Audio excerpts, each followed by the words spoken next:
मी सन्मान्य भाजपचे जुने कार्यकर्ते विजयजी केनवडेकर यांच्या घराच्या खाली उभा आहे.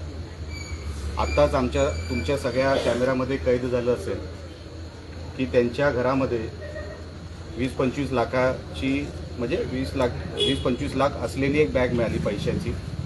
त्याच्यामध्ये साधारण मला वाटतं बघून 20 ते 25 लाख रुपये असावे. हे विजय केनवडेकर यांच्या घरी हे पैसे काय करतायत हा माझा सवाल होता त्यांना. त्याचं काही ते उत्तर देऊ शकले नाही. ते म्हणतात मी बिल्डर आहे, कोणी पैसे दिले असतील, सेलचे पैसे ते आता त्यांना सगळं यंत्रणेला सांगावं लागेल, निवडणूक आयोगाला सांगावं लागेल. मी हेच कालपासून किंवा अनेक दिवसांपासून म्हणतोय. काल रवींद्र चव्हाण साहेब मालवणमध्ये येऊन गेले आणि कालपासून वेगाने ही सगळी पद्धत पैशाची सुरू झाली. मी हेच म्हणत होतो, या अशा निवडणुका आपल्याला करायच्या आहेत का? ही पद्धत आहे का निवडणूक लढायची? तुम्ही मैदानात येऊन लढा ना. आज आपण 26 तारखेवर आहोत. 26 तारखेला एका घरामध्ये माझा आरोप अधिकाऱ्यांना पण आहे की हे काही एकच बॅग नाही आहे, त्या घरात अजून बॅग आहेत, त्या शोधून काढाव्यात, निवडणूक अधिकाऱ्यांनी शोधून काढाव्यात आणि योग्य ती कारवाई ती करणार किंवा त्यांनी करावी. पण ही निवडणूक लढायची जर आपण आज 26 तारखेवर आहोत, अजून 5 ते 6 दिवस जायचे. एका घरामध्ये तुम्ही 25-25, 50-50 लाख रुपये भरून ठेवलेले आहेत. मालवणमध्ये अशी 8-10 घरं आहेत. काय करायचंय तुम्हाला निवडणुकीमध्ये? नेमकं काय धुमाकूळ घालायचंय तुम्हाला? जिल्ह्यामध्ये अशा निवडणुका कधी होत नव्हत्या. ही कुठली पद्धत आहे? ही निवडणुकीची जर पद्धत असेल तर काय निवडणूक लढून फायदा आहे?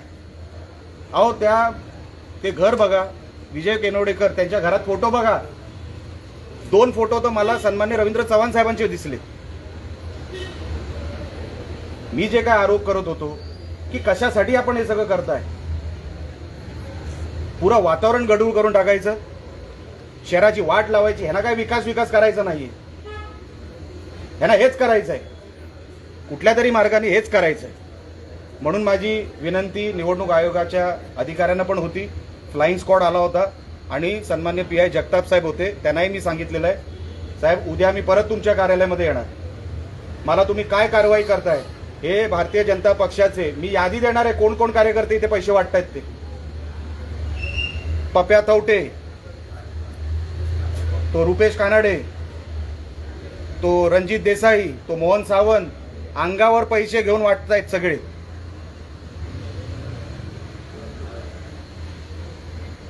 अशा निवडणुका अजून 5 दिवस जायचे आहेत. विचार करा, हे आत्ता बॅगा आलेल्या आहेत. या रोज यांच्याकडे बॅगा पोचवायची एक यंत्रणा तयार आहे.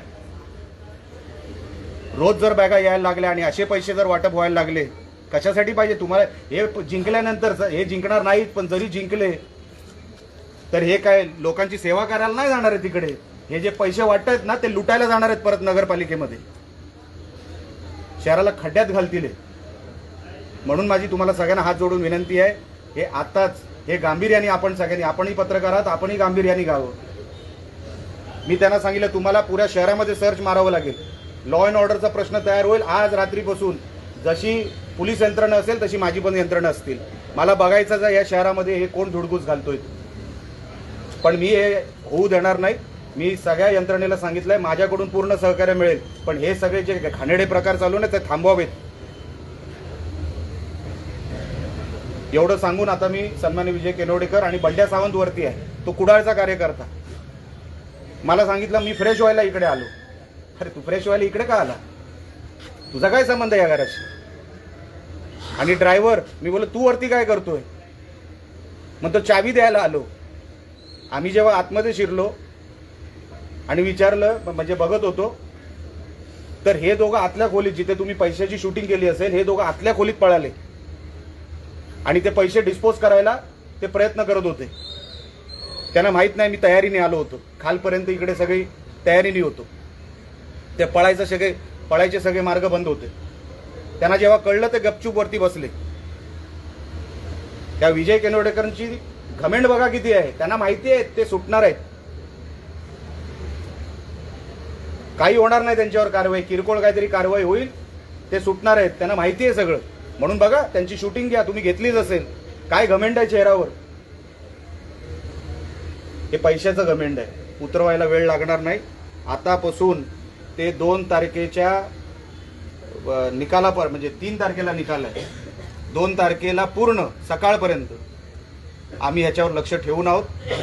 आम्ही जी काय कारवाई अधिकाऱ्यांना संबंधित करायला सांगितलेली आहे ते योग्य पद्धतीने करतील अशी विनंती मी त्यांना केलेली आहे. अशी आशा मी बाळगतो त्यांच्याकडून. आणि आता उद्या जेव्हा मी त्यांच्या कार्यालयात जाईन ते काय कारवाई करतायत हे मी तुमच्या समोर परत एकदा येईन. धन्यवाद.